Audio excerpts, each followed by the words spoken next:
All right, so got the pedals hooked up here. I got a guitar on, and we're going to go through the knobs here. They're kind of obvious, but I just wanted to go and describe them a little bit more for you, so you know what to expect. So let's do that. But don't forget, you have this guide you can use as a reference with your pedal. So I got 5/6 here, got a bassman, got a Karma switcher here for a fuzz, but we're not really talking about that yet. Here's the pedal. So we got it powered up, and I'm using the one spot. And let's just see what we do now. So this is the bypass switch. It ships from the factory in true bypass mode. You also have the option of trails mode, and you also have the option of using the expression pedal, which I'm going to go through in the next scene. But for this scene, we're going to go through all the controls. But what I wanted to say about why are we shipping in true bypass mode? A, because then you can have true bypass and get the pedal out of the way. But also, so you can hear what it does to your sound. When you put in your pedal board, turn it off, and then you turn it on, besides the delay, kind of how it just fattens up everything and gives it that Echoplex thing. So true bypass from the factory, but you can change it. So for this video, we're going to focus only on program 1, which is the Echoplex setting.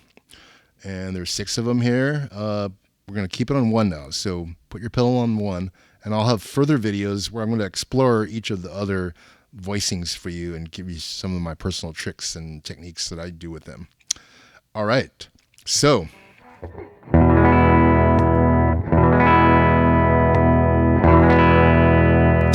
you might hear when it's bypassed, it seems like that, and then when I turn it on, subtle with just a dry guitar, but you get that warmth and the sweetening on the top end, and just kind of a nice expansion. To me, when I turn it on on my pedal board, it just makes everything sound like the 70s, and that's a good thing. All right, so let's go through these knobs, and I'll make some observations about them. This is the depth knob, and it applies to the modulation. This knob is a digital knob. It's one of the few controls on here that controls the digital part of the circuit. And on program 1, the Echoplex setting, this knob sets the depth of the kind of tape shimmer warble that is kind of unpredictable and gives you that that kind of tape thing, because it tapes. Echoplex was definitely not true as far as wound flutter goes, and that's part of its sound. What happens when you vary a pitch against your non-varied dry signal? You end up with chorusing. So this gives you chorusing, but it's not predictable, so it's kind of more the tape chorusing. All right, so I will actually play that for you in a bit, but let's go to these 2 knobs here now. Record level and echo volume. These 2 knobs are really important as far as tuning the Belle Epoch Deluxe for your situation in terms of how hot it is or how far in the background it is. And these 2 controls can replicate the EP3 exactly. These 2 are analog controls. The record volume, or record level, excuse me, and the echo volume. Another word for echo volume is mix. So full dry, full wet. So I want to talk about the record level here for a second. What record level is, in essence, it's a gain control. Technically it's a pre-gain control for the record amplifier.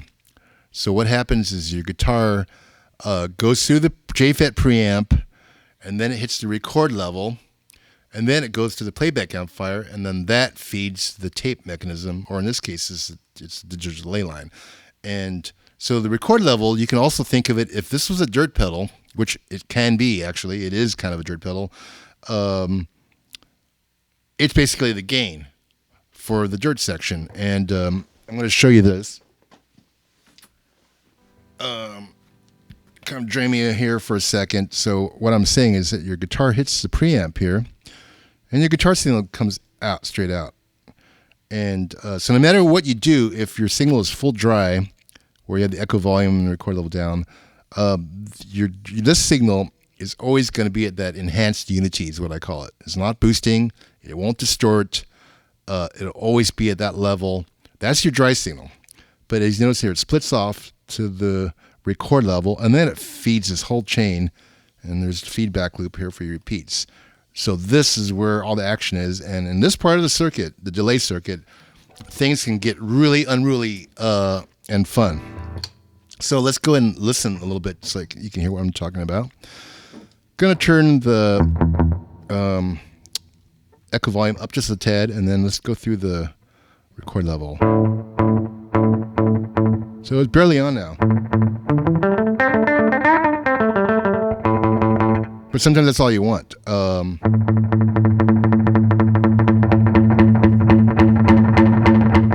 So as you can see, there's a huge volume swing from nothing to overdriven crunchy. And that's part of the whole package of the Echoplex reproduction. So with the Belle Epoch Deluxe, don't expect this nice, polite volume, being flat and predictable the whole time. There's a wide swing available here. And so now I'm going to point out that. So you can use this overdrive control. And if I do this, I can actually...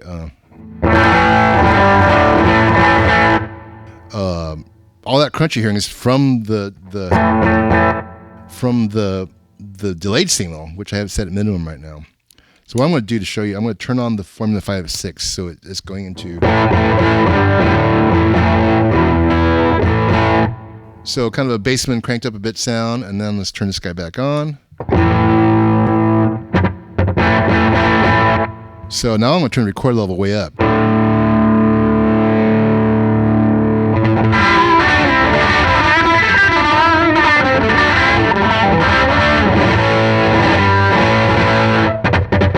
So when it has something to saturate into, the grit it comes out with, it's kind of like a partial dirty boost, really melts into amp overdrive. So the thing really is great if you're cranking your amp or using a foundation pedal. I'll turn the echo volume more so you can get more of it. Let's live dangerously now. Or I can turn it barely on.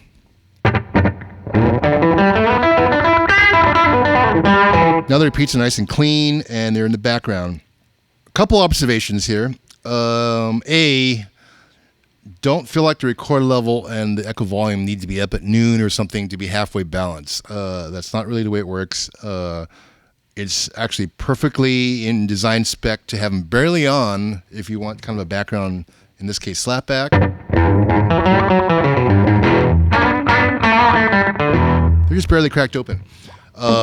That is okay. Don't feel like you're missing out on something because there's a lot of swing there.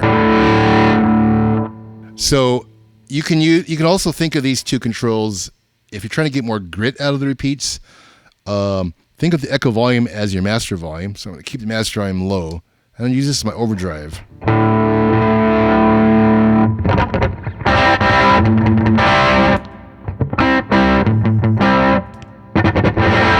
Or I want a cleaner repeat sound, I can set this low and turn the echo volume higher relative to it.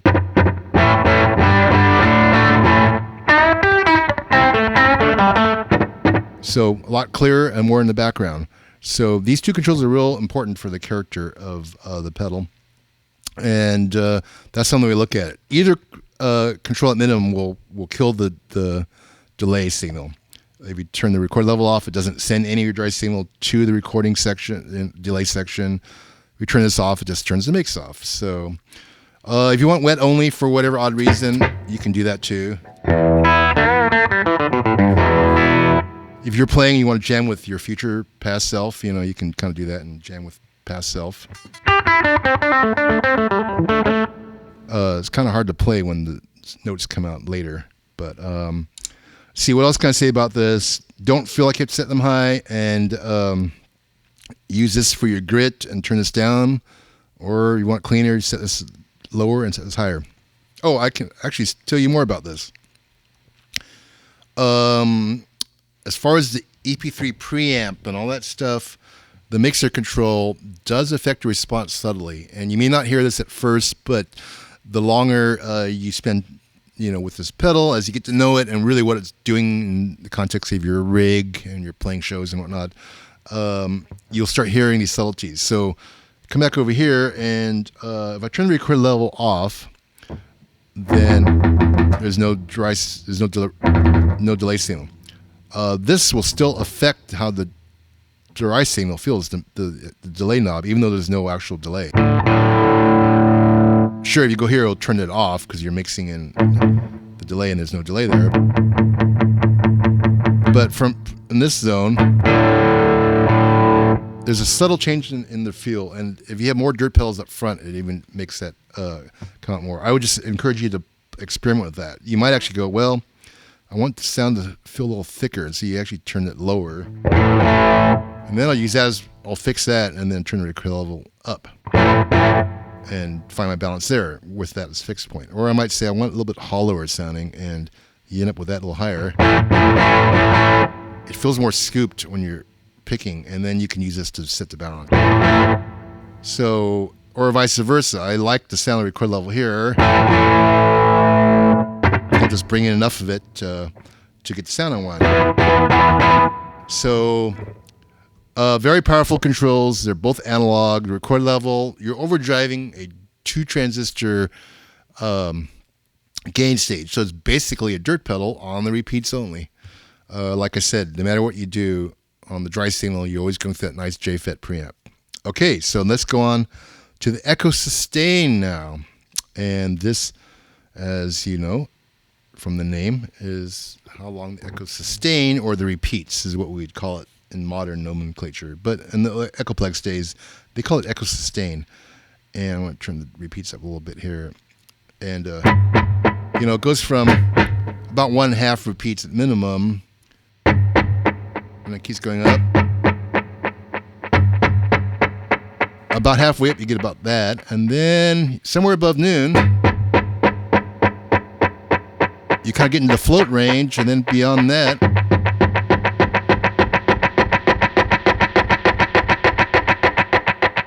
you get what the Echoplex folks kindly referred to as runaway echoes. So if you were to look at an old Echoplex, I'm not going to make you look at it now because you won't be able to see it. You can look this up online. Or you can look in here and see what we did there, right? See what we did there? Okay.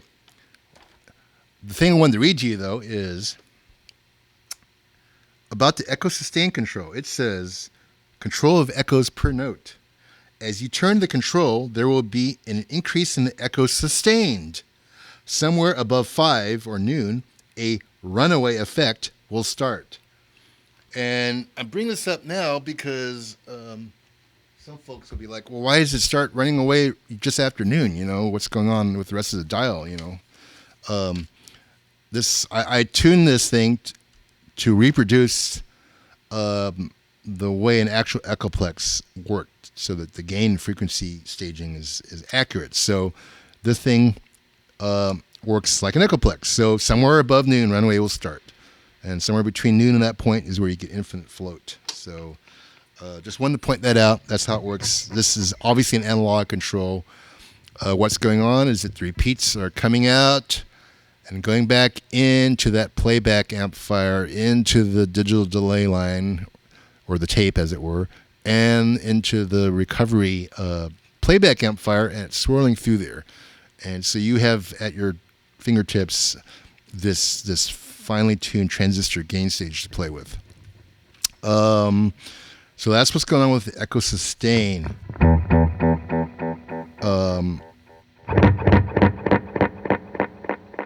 Noon is kind of a fun place to go, and if you're doing the reverb thing at minimum delay,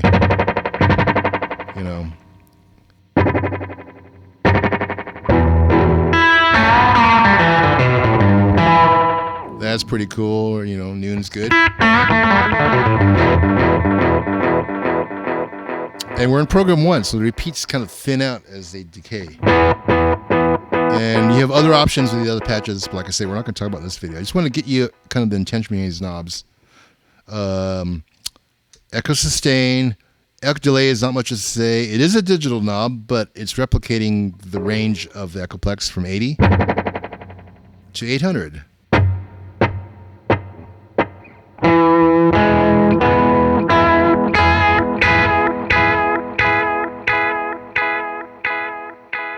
And While that's repeating out, let's go back here to the depth control. Like I said, it controls the amount of tape shimmer. And I tune it so I always start at noon and just kind of go from there.